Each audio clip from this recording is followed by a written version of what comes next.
Hey friends, so I'm going to show you really quick how to use the reading text generator on Knowt. This is one of my favorite features because I used to be an ELE teacher and instructional coach.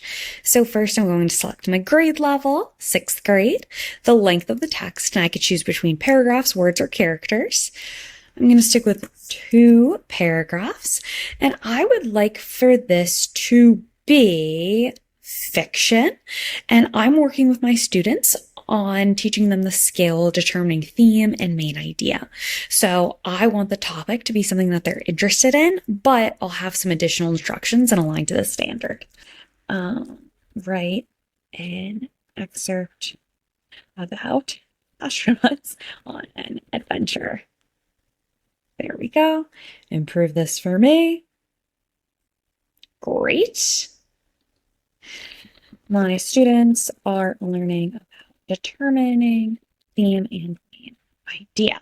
All right, and then I'm going to select my standards too. Perfect. I'll select both of these. Awesome, and now I'm ready to generate.